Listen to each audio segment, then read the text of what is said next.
So, you want to be a contractor. Ever wonder what it takes to become a contractor? The journey they go on to get where they are now, or the crazy things they see and hear on the job site? Well, you're in the right spot. Welcome to So You Want to Be a Contractor, the podcast. Join your host, Mike Fisher, as he talks to owners of construction companies from all over about how they got started, how they run their business, and some of the craziest stories they've experienced on their job sites. And now, your host, Mike Fisher.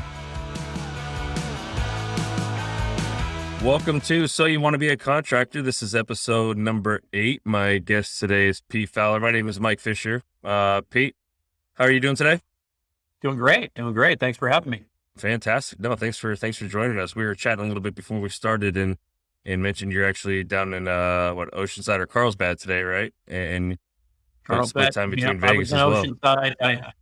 I grew up down here and then left for 30 years because North County was too boring. But it's become it's flourishing now and it's fun. Yeah. Well, you picked a bad day, I think, right? Are you getting rain down there as well? We got some rain up here. Seems like it might be a better weather day in Vegas today. Yeah, it's not raining yet, but it's cloudy and it's cool. Yeah. Yeah. Perfect. Well, let's hear your story. How did you get into this industry? What drew you to it, and what led you to where you are now with Pete Fowler Construction? So my mother was a barber, and we moved from Long Beach to Carlsbad in the 80s, in the early 80s. And so she decided that I would be the shoe shine boy. And so I learned to shine shoes, and many of her clients, San Diego was growing like a weed back then. Many of her clients worked for in development and construction. So I was thereby shining the shoes of many people in development and construction. At some point, I decided I didn't want to shine shoes anymore. So I called one of the people I knew whose shoes I shined, and they got me a job digging ditches in North County, San Diego for one of the big construction companies. So it's, just started. I don't know why I thought, this would be a good career out in the sun. From shining shoes to digging ditches. Sweating like a whore in church. I just drove by the Costco in Escondido. That was the first one, like the first project I ever worked on.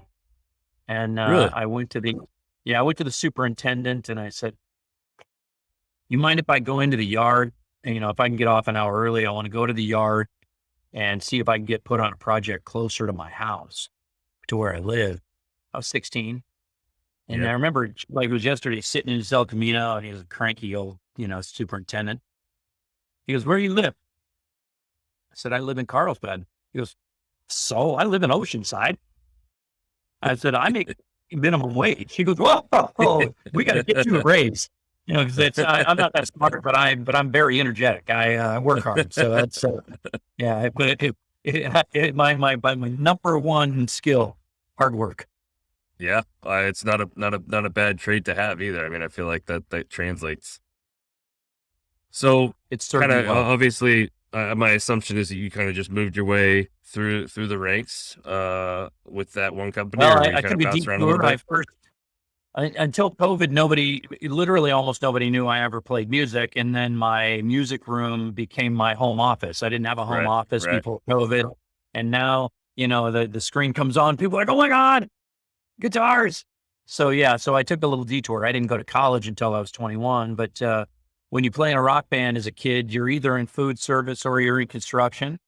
Yep. My best buddy, whose birthday is today, who was the singer and songwriter of that band, he was in food service, so he kept us fed, and I was, went into construction and stayed there. Finally, by 21, my mother summoned me to her home and said, son, if you don't go to college, I'm not going to pay for it. And I said, Mom, I can kind of go to college anytime without indignity, but I'm pretending to be a rock star right now, and it's super fun. I'm really talentless. Other than I'm a decent dancer for a white guy. I was playing the bass, and she goes, I'm sorry, I didn't explain it well. What I meant was, if you don't go to college now, I'm going to kill you. So she's like, the car you drove over here that I gave to you, that's not really your car. Taking that back too. Right. So I went to the prestigious Chico State at 21 as a first semester freshman. I thought I was going to be a journalism major because I'm a decent writer. But then I realized I didn't want to follow interesting people around and write about them. I wanted to do some stuff. So I figured out they gave college degrees in construction. I knew I liked that subject. So I got a Bachelor of Science in Construction Management. And so I ended up playing a rock band the whole time, had a great time. But got out of college and went straight, thankfully for me, because the economy had trended downward while I was in college. But the earthquake in the San Fernando Valley, the Northridge earthquake had occurred. So I went straight there and started putting buildings back together. And I ran a guy's construction company who also dabbled in consulting. So I realized that having sang in a rock band, so I got low performance anxiety. And having been a journalism major for a little while meant that I wrote reports better than 99% of the people in construction. And then just knowing construction, I started digging ditches. I've done it my whole life. I got to be a consultant as well as a contractor. So, it gets us through when the economy tanks, I don't have to fire all my beloved friends. I get to, Right. we get to ride it out. It's still bumpy, but so it's been a fun ride. That's a fun story. Yeah. And the skill set combination coming together there is, I mean, obviously you weren't in the service industry, but you said your buddy was. I was in restaurant management for a long time, 10 or 12 years. And I feel like, and then obviously, as a server and an hourly employee well before that. But I feel like I always say, along with the driver's license, you need to work in customer service for a couple of weeks, just to kind of understand how people operate and how to Yep. communicate with people, because it's a pretty valuable skill. I think that everybody should have to do, so I did work as a busboy and There you go. ultimately a captain in room service at La Costa here in Carlsbad. Oh yeah. That's Yeah. my Yeah. only not construction shoe shining and a short stint, like 1 year at La Costa. And it was, like 5-star resort. Yeah. Um, Everybody should have to do the shittiest jobs. And if you can't do those well, then you shouldn't get to do a better job, Right. in my opinion. I mean, Yeah. it's like be humble and go do a shitty job and do it as well as it can be done. Boom. Yeah. 100%.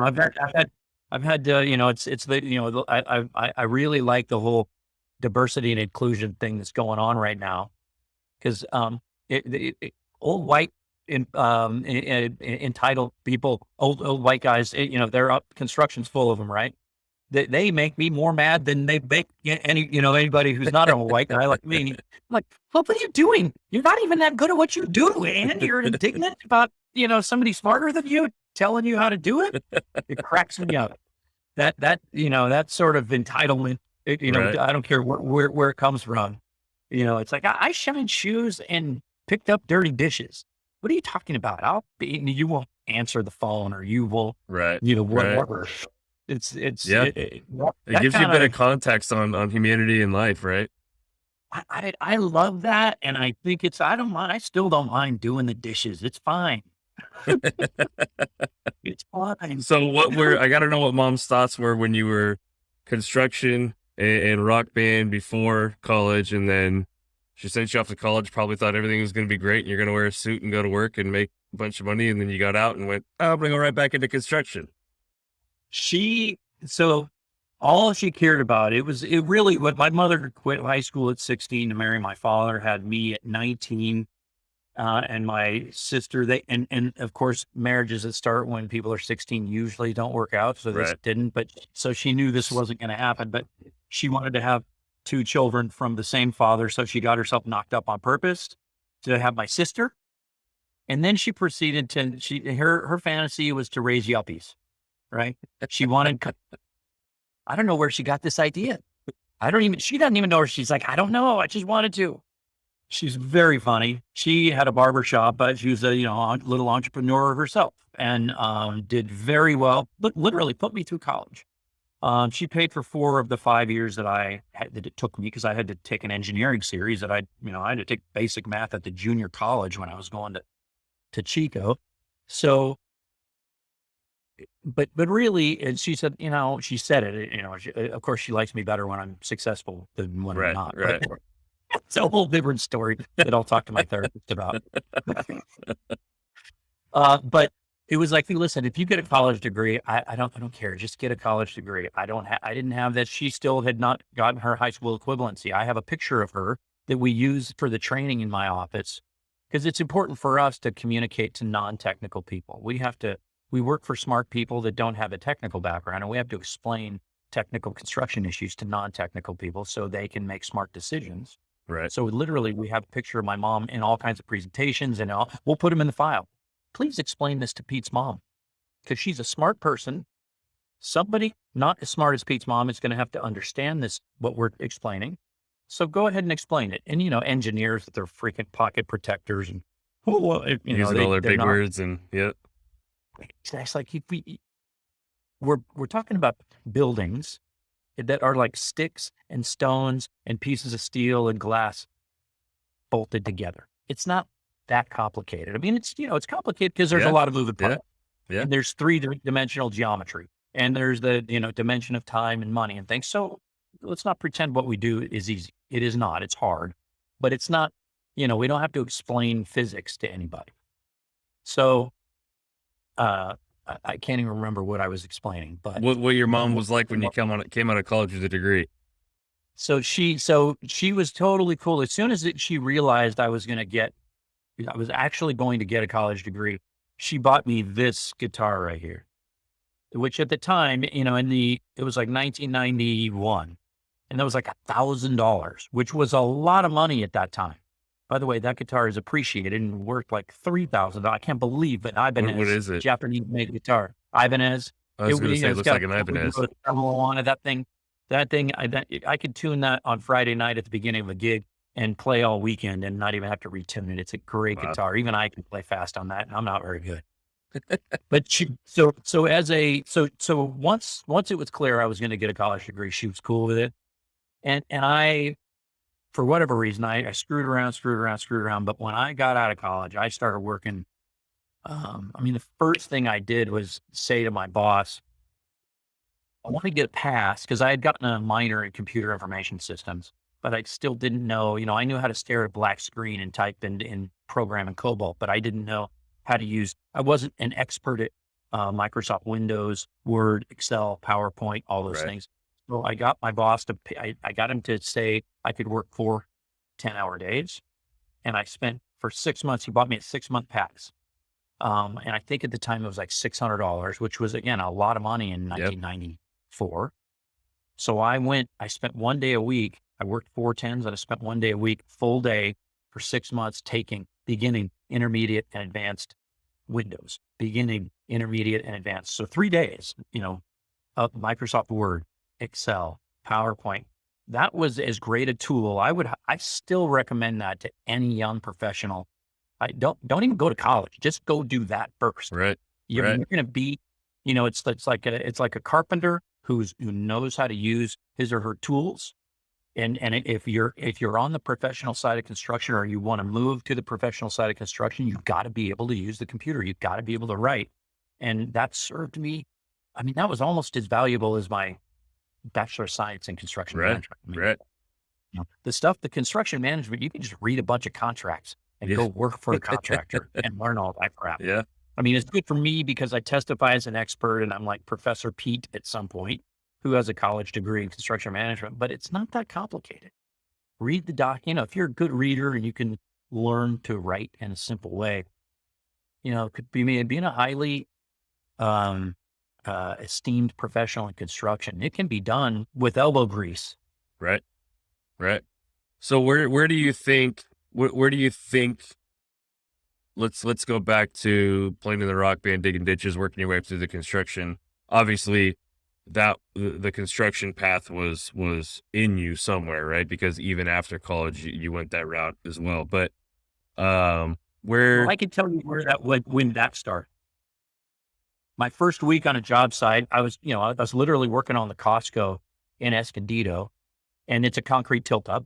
Yep. And I went out there And, I work a couple of days. I did literally, they put me, in a ditch with a whacker, and the thing weighed as much as I did at the time. So I'm sunburned and I'm, beat up, but well, for whatever reason, I wasn't deterred. But, whatever day 3 or 4 or 6 on a construction site, it went from, concrete slabs as far as the eye could see to a whole building, with walls. Now, of course, Right. I didn't know how early in the construction phase, but it went in one day. I was like, holy crap, that is fun. We Yep. just built a building Yep. that day. Yep. Right. So that's a cool thing. Well, especially Dude, being that able thing, to drive by it now too and see it still, right? Like yeah, like that's I yeah, built that thing. Yeah. that's fun. Right. But Right. so going back to And that I have a time litigation period, practice where I drive by and I say, hey kids, I worked on the litigation business. It's not nearly as yeah, satisfying right. as You I did. built that Yeah, job. you can't. Not as tangible, not as sexy for sure. Where do you think your path would take? Where do you think you'd be had you not gone to college but stuck in construction? You think you're in the same position through like what you said, elbow grease and that determination? No. So I think I probably would have ended up in construction, and I would have been either, running a construction business. I would have sat in a trailer for a lot longer than I did building stuff out in the Right. field. I ended up in the consulting business because of that. I told you that magical, Right. accidental skill that I had. Yep. And I really liked being a dad. And I wanted to drive my kids to school in the morning. So transmuting into consulting made some sense for me. I work late at night rather than getting up at 4 o'clock in the morning and driving to a construction site. Yep. And so I made that was a hinge point, a decision like, oh crap, what am I going to do here? And so I had kids right out of college. I was 26, which by today's standards is like knocked up in high Pretty school. old. Yep. Yep. No, but by comparison to my mother, this was old, but by today's standards, it's a man child. Right. But so that served me well. I got to be active in the way that I had envisioned. My father wasn't around very much when I was a kid, so I really wanted to, that colored my perspective on what I wanted. Right. So I got to steer that. But so, like I mentioned, my best friend who I played band with, he did not go the traditional route, and he invented it. He eventually went into medical. He eventually went into medical sales. He eventually invented a medical device, and he's taken his company public. So I don't have any doubt that that I would have been reasonably successful, just because I work hard, Right. and I think There's some level of that's that. the Yeah. greatest, Yeah. right? So, but I think I would have been on the development or the construction side more, because the college degree, the writing, the minor in computer information systems, all that stuff made me picture perfect as a consultant rather than Right. as a builder. So what do you guys do now? What does Pete Fowler Construction do now on a day to day and operate? The elevator speech is we do 3 things. We do building inspection and testing of many kinds. We do estimating, quality, and construction management, traditional professional services for construction. And we apply those areas of expertise that we have there on traditional non-litigated work to projects that are in claims and litigation. So something like 80% of the work is now in claims and litigation. We still have real non-litigated construction management, building inspection, waterproofing failures, roofing problems and specifications, that kind of stuff going on. But that's the smaller side of the business. The bigger side of the business is claims and litigation. So construction defect litigation, traditional property and injury claims. If a washing machine hose breaks and it, or actually what we have a bunch of these cases where there's a salon on the top floor of a really high end mall, and they have a hose break in a sink or a washing machine, and it damages the businesses below. It causes $1 million worth of business interruption. Yep. Or somebody falls down the stairs, or somebody gets injured on a construction site accident. And then the third type is traditional construction contract claims, where there's either a delay or there's arguments over change orders. or there's a design defect that causes all kinds of problems, some things like that. And you guys are stepping in at that point as a consultant, kind of, and I would guess kind of mediating that process and as a Yeah, non-biased third usually we're party. hired by one of the, sometimes on a rare occasion, but more than anybody I know, we get hired by the mediator to say, come on in here and be a neutral. But Right. usually we get hired by one party or another. In some of these cases have two parties, some have 200, not Right. usually not 200, but 100 is not unheard of. Not out. Yeah, for sure. Some of those bigger construction Yeah, sites, you know, for big, sure. you know, if we're building a high rise, Yep. there's a lot of parties involved. So we get hired by those parties, and really, it's almost exactly the same process every time. And that is, we get a data dump of just, anywhere between 5 documents and more than 1 million documents.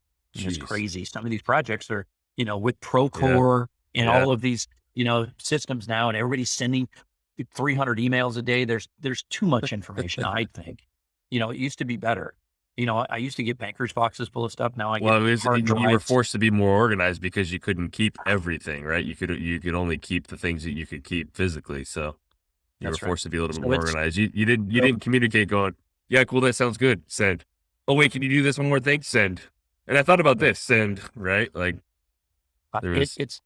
It's a worse time in construction now than it was. So hopefully it comes back. But literally, this is my favorite new book, A World Without Email. Email is the worst tool for construction professionals ever invented. Oh no, I'm sorry. Text messaging is even worse. Swear to God, That's where it's going for sure. Yeah. We're writing into our contracts when we're doing construction management. If it's not in the weekly meeting agenda, if it's not in there, it's not a claim. You cannot claim that you communicated to us via email or especially via text message. You might as well just open your window and yell it out the window to us. No, the answer is no. Email. Put it on the back of a homing carrier pigeon. Email is not notice. So, I love that too, because nobody wants to pick up the phone anymore, right? I mean, it's I watched a talk by an old guy called How to Manage Millennials. And he said, when you ask a millennial, did you call them? And they say yes. What they mean is they sent them an email. Right. So, and by the way, it's not just millennials anymore. They are no worse than anybody else nowadays. The old people still send you a message. Stop, pick up the phone, or put it on a meeting agenda. Have a sensible list of what needs to be, what you need to inspect, what you expect. That we all have to be a construction professional. You got to inspect what you expect. And if you don't write it down on a list, then something's going to fall off the table or fall through the cracks. I love that. So I was telling you when I get obviously I get distracted easily. I was telling you, like on these claims and litigation projects that we work on, we gather we take a mountain of data. We take a project pile, because most people don't have project files. They have project piles. So we take these people's project piles and we take out of it what we deem important and we make a sensible file. And then we just read it and we interpret what we think about that. And then we have to decide what should have been done, what did get done. And if something bad happened, why did it happen? Whose fault is it? How do you fix it? And who ultimately, how much is it going to cost to fix it? And I'm a cost estimator too. That's my first expertise was in cost estimate. How much is it going to cost to unscrew this screwed up situation? And who's responsible? We have to allocate responsibility. I stole this from somebody. They said the best definition of expert witness I ever heard was, they're the people who come in after the battle and bayonet the wounded. Just Not push good. you down. Yeah. Yep. What is there any sort of the information part of it is It's pretty frozen right now a little intriguing to bit. me. I don't Is there know any if it's sort of Hold on one second. You froze from the beginning of that question. Oh, sorry, I apologize. So Yep. Is there any sort of artificial intelligence that you guys are using to kind of scrub through any of that data, or are you guys doing all that by hand? So I would argue that we deal with it as well as anybody that I've ever seen, but there is nothing resembling AI. Wow. What we would really define as AI. I mean, Yeah. the most we can do, and even this is dangerous. It's a great first pass if you get everything. You get optical character recognition on everything, and then you do some search terms. You know, if there's Yep. a million documents, and it's literally as if you printed it out and just dumped them in a swimming pool. Right. But, you know, we always try and start with, okay, where are the plans and specifications? And, at one end we have the original bid set, right? Or even before that sometimes, whatever. And then at the end, do we have sensible as-built? It's nice if we do. And then there's always changes all along. Right.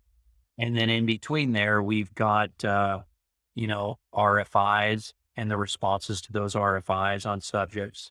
We've got change orders. We've got, architect supplemental instructions. We've got meeting agendas and minutes that might be on the subject. Then we end up with testimony where people are like, well, we didn't write it down. Sorry, we just talked about it. Right. Which is, Right. we Typical. Yeah. and it's not, this shouldn't break anybody's heart. This is part of it. Right. This is, if we meticulously documented everything we did, then we'd never get anything done. Right. So it's fine. We should have some sensible structure, some, meeting rhythms, some, daily logs and things like that. But so we gather all that stuff and try and develop a working hypothesis of what happened. There's always something that went wrong. So it's okay. We know this went wrong. We walk upstream as far as we can to the genesis, what was originally thought about, what happened during the course of construction, what happened once they found the problem. Did they fix the problem yet, or is it still a problem? I mean, many of the projects we work on, that the problem is still a problem. Sometimes they Right. hire us to fix the problem. Usually somebody will do it cheaper than us, but sometimes it's messy and we need to step in and actually articulate the solution, monetize the solution, and then execute the solution. It's like a doctor, right? So Right. we examine, we diagnose, we Triage and prescribe yeah. a solution, and sometimes we even do the operation. Yeah. What is there an extra fee to give all these files back to these people who are completely organized and like you guys do it too? And because I have to imagine you set them up a little bit more organized than you get them in most cases. You couldn't, it's funny, just so the audience knows, we did not speak before this, but you couldn't be setting me up for my sort of marketing sales pitch any better. You're welcome. You're like, here, Pete, here's a softball. Bam. So I mentioned I have a minor in computer information systems. And I work like a crazy person. So at Well, I some have to point, imagine whatever you guys do is very meticulously detailed and organized because it has to be. so we built a proprietary information system that is, as far as I can tell, the best electronic document management system in the business. And so we organize our stuff in this system, and our clients can get a password protected thing and see all of that, including our summaries of it and our, we organize it sensibly. So yes, it's all there. Anything that not only the work that we create is always, of course, there. And we call it client access, but on our side, it's our file management system. But everything that anybody sends us goes there, and it's in the cloud. And literally, I still have every file that I've created since I got out of college. This is what a lunatic I am, right? So I'm not bragging. This is like, oh my God, you're a lunatic. I have every file I ever created since I got out of college, except 6 weeks. In the 90s, a server died, my computer died, and the backup was 6 weeks out of date. So I tried to get it fixed, but the hard drive was fried, and I lost those 6 weeks. And how much sleep do you lose a week thinking about that 6 Not weeks that anymore. you don't have? Yeah, not anymore. That's over, the one. it took a decade. I'm over it I now. was gonna say that's something that would bug the crap out of me, knowing that I had that much except for that one little piece. Yeah, I would be I'd be pretty frustrated. So, what kind of team do you guys have? How does finding people that are as meticulous and into this as you are and have that skill set, how hard is it to find those kind of people? What kind of, yeah, I mean, I have to imagine it's not easy. So we actually, the recruiter, my HR person just literally this week published a blog post on COVID hiring, which I would recommend. It's on, pfowler.com, learn articles. It's in there. Very new one. Um, but, but for us, so there's, no group of humans, no matter how, and until there's at least 1,000, you don't want two lunatics like Pete Fowler running around. So we're not looking to find a clone of Pete Fowler. Nobody would want that. From the beginning, the management philosophy was we've all got quirks. And so if we can get a team that works together in a way where our strengths are leveraged and our weaknesses are made irrelevant, this is the ideal world, right? Now we've been terribly, imperfect at executing this. There's only 50 of us running around now. So it's taken 20 years. So obviously, I'm no genius. I've been working at it a long time, but we try and figure out what it is that we want. We write a sensible job description. We go out into the world and these days, construction professionals have options. I literally had a meeting this morning at 8:00, an hour ago. And I said, I say that everybody I work with, I understand.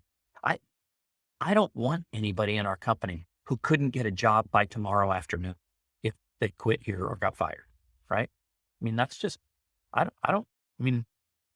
Yep. the world is, if you have expertise in construction right now, the world is your oyster. You can go anywhere you want.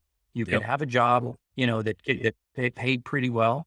So, it's my job to just make people's lives easier in doing work. That's really, as a leader of this business, I have managers who are better at me than everything they're doing. So it's my job to nurture them. I'm trying to build an information system with my IT guy that serves them well. But as far as finding people, it's as much attracting, right? Like I'm selling to people we're trying to hire as much as, I'm not interviewing them like, you're lucky to have us. I Right, hope they right. feel that way, the same way I hope my wife feels that way, right? But it's not, right? It's not, It's it's a not, two-way if they street. don't, Yeah. it's in my experience, I've been saying this for 20 years. My experience is there are more wonderful people in the world. Like this is in contrast to business owners. Well, good people are hard to find. I think good companies are even harder to find. Yep. Good workplaces are even harder to find than good people. I love the people that I work with and I feel lucky to hang around them. So going out into the world. And with that said, it's still very hard to find people it's not hard to find nice, hardworking people, but it is hard to find people who can do what we do.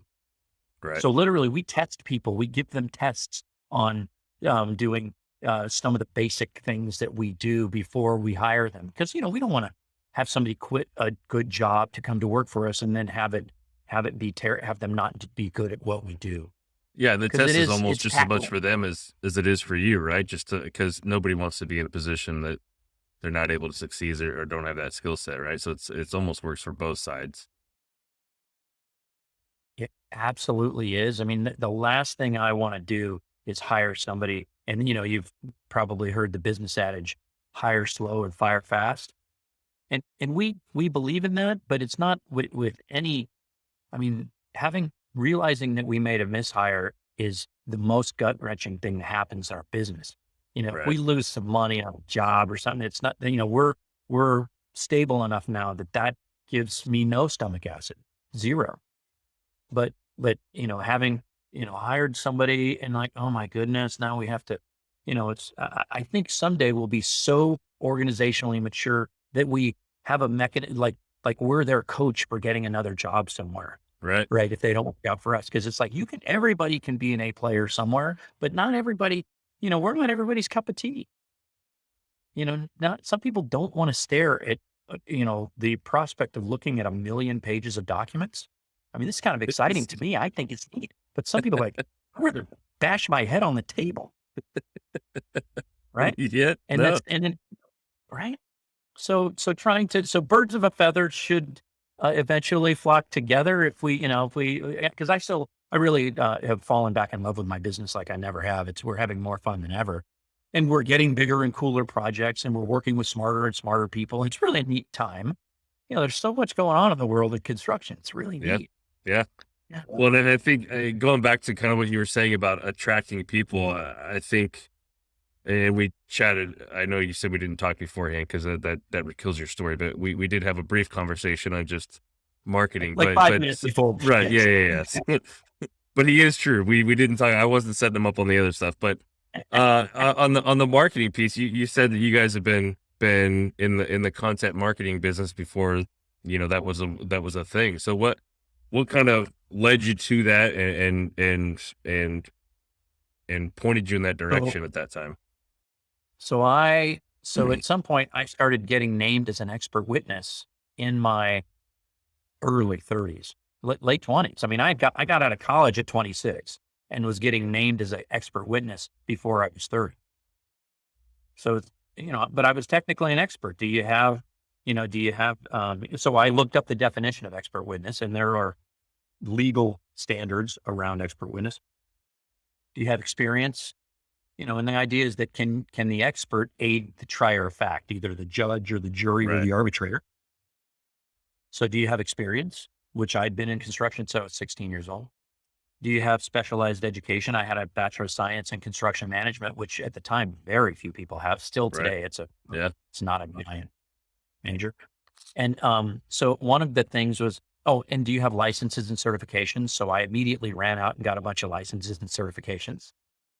And then do you have peer reviewed? Have you published on the subject? So I started publishing articles in magazines. And so I wrote the first article that I know of in a national magazine about construction defects. And I'll tell you, there's nothing that makes you more expert than having to write something for broad publication. Because if Right. you write something stupid, people will, even in the 90s, if you write something stupid, people would write to the editor, "That's stupid." Right. And nowadays they'll just Yeah. brutalize you, right, Yeah. online. Immediately. So, Yeah. yeah. So we've always written things down, and we've always given presentations. Like literally, we have a webinar series, we do a monthly webinar, and we do them live. We used to do them live and in person. We have full day trainings, but we have more than 100 training programs on all things buildings and building, building the noun and building the verb. So, and related to building performance analysis and, just building basics, all the way from building basics, construction management basics, and more advanced topics on the professional side of construction. And then the physicality of buildings and when they're not performing well, evaluating when they're not performing well, and then talking about how to handle oneself as an expert witness. Really, it's all my internal training. I'm just willing to share it, right? Like I'm a all boats rise with the tide kind of a person. Yep. I want to compete against people who are smart and capable. It doesn't bother me because I'm working on projects where I have to, in the end, I have to swear to tell the truth. So I'm not making facts. And so if I win a case, I didn't make facts. I'm not a zealous advocate for anybody other than I'm a zealous advocate for my analysis. I got to decide what I think is true and then argue that persuasively. That's Right. all my work is. Yeah. I'm like a journalist, right? I'm like a journalist. And if I do something, if somebody asks me to argue to defend a guilty client, I'm like, yeah, but your client is guilty. They did Right. it. So, I mean, Yeah. our normal thing, our first line of training in our office is, so you're probably too young to remember the TV show Perry Mason. Oh yeah. I Yeah. was watching it in reruns in the 70s, but Perry Mason was a lawyer who always represented innocent people who at the beginning of the show looked guilty. So most of our clients are guilty. But what happens, because most of our work comes from insurance companies and lawyers, and we do a lot of work for owners who are suing people, but usually it's on the defense side. 75% it's on the defense side. 70, maybe it's only 70% now. It used to be 80 or 90% defense side. But so the typical prototypical project for us is a contractor gets sued. He tells his insurance company hires him or her a lawyer, and the lawyer hires me. The insurance company pays me, the insurance company pays the lawyer, and we're representing this contractor who got sued. And the other side typically says, you did all this bad work and you owe me $1 million. And I look at all this stuff, and in the end I go, well, your client is kind of a goofball and screwed up a bunch of stuff, but we can fix all this stuff for $100,000, Right. not $1 million. Right. It's very normal for us. Right. And so so our first line of training in our office is we are not defending contractors. We are evaluating whether or not these issues that have been alleged are true. And we always operate with integrity. We literally have posters on the wall. Oh, I don't have one right here. Posters on the wall that say, act with integrity, solve the problem, do awesome work. That's our core values. I love And that so- last one. Doing awesome work is good. Yeah. Yeah, I mean, and we have a definition for that, right? And the definition does include communicating to my mom. All right. Yeah, Does my mom yeah, understand yeah. does my mom understand, what the situation is, what we have to work with, what we think, and what we recommend? And if yes, boom, awesome work. Awesome work. Yep. That's awesome. Going back to the training series a little bit, I have to imagine a lot of that was started internally, right? For your own training of your own Exactly. employees. Who do you see utilizing it now? I mean, obviously my brain's racking with a number of people inside the industry that could benefit, right? Even on my side of it, right? On the insurance side, like there are times where I get on the phone with one of my clients and he's talking about, or he or she is talking about a claim or something that happened, and they start using words that I've never heard before, right? Like I know what concrete is, and I know what painting is, and I know what drywall is, and I know, but sometimes they start talking about some of this technical stuff that's in the in their claim specifically, or some type of work that they did that's very specialized, and I got no idea, right? So Right. where do you see, so again, I mean, a lot of that could be helpful in any aspect of this industry, but I'm just kind of curious where you're seeing people use it most often outside of your business. So we use it, as I mentioned, we talked about this, we were doing content marketing before that was a word. So we used to literally print out my magazine article, Common Construction Defects, and mail it to people. I translated that Common Construction Defects. We still have a webinar and live seminar called Common Construction Defects that we give. It's evolved over the years, but surprisingly not that much. Right. Not much. So mostly who uses it are lawyers and insurance professionals to understand the world of construction defects and construction claims and, our general liability claims. So a lot about this. By the way, so I just published a magazine article. We publish a lot in the Journal of Light Construction, which I would recommend. I literally became a construction expert by reading cover to cover the Journal of Light Construction and Fine Home Building. From the day I got out of college, for a long time, I read everything in both of those magazines every month. And I ended up showing up to meetings with experts who were 20, 30, 40 years my senior. And I was the smartest guy in the room. I was never been the smartest guy in the room. If I'm the smartest guy in the room, You were the most well informed. Yeah. But yeah, I was the best informed.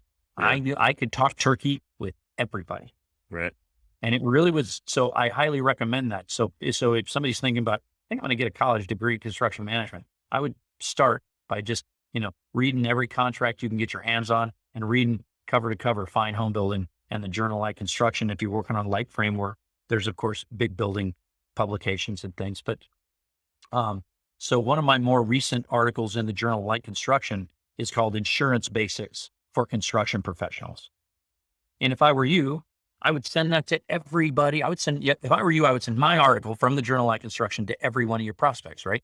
They should know that they need a smart insurance person, probably even more important than having a smart lawyer. And I argue that in the article. Right. No, I mean, it's absolutely right. I mean, my favorite clients are the ones that actually understand insurance and challenge me and ask me questions, right? It's Yeah. the ones that I have to explain every to and say, this is why you don't want this. This is why this is a bad exclusion. And I have to explain all those things and go through step by. I literally had somebody today I was on the phone with who was saving $9,000 going with a different GL policy but it had a prior work exclusion on it. And I had to explain what a prior work exclusion was and why that's bad and what the downfalls of having that is and how negative that can be for him in the future and all those things. And whereas, that's, I mean, I don't mind doing it. It's my job, but it's a lot easier and a lot more fun when everybody kind of understands those things.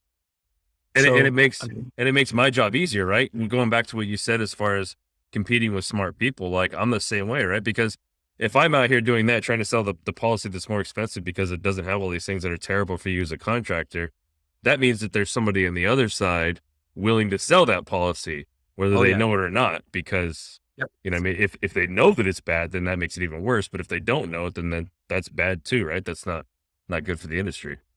I had dinner on Monday night with a client who's moved over to process claims at an insurer that they wrote those policies that, like literally roof leaks were excluded from policies from they a sold roofing to roofers. contractor. Yeah. Yeah. And it was just like, I mean, their adjusters, all they did was go, nope, Yep. nope, Yep. nope, nope. They're like goalies. Nope, nope, nope, nope. Right. So, I mean, this is, that's a bad plan, but, contractors gaining understanding about that. And then, having an insurance professional who's like their priest, like, I did some bad stuff.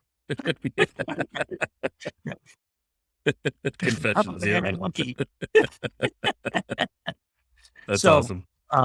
So certainly I like to put this stuff out in the world. Of course, it serves me well, right? Like everybody in my company needs to know what is in that article, Insurance Basics for Construction Professionals.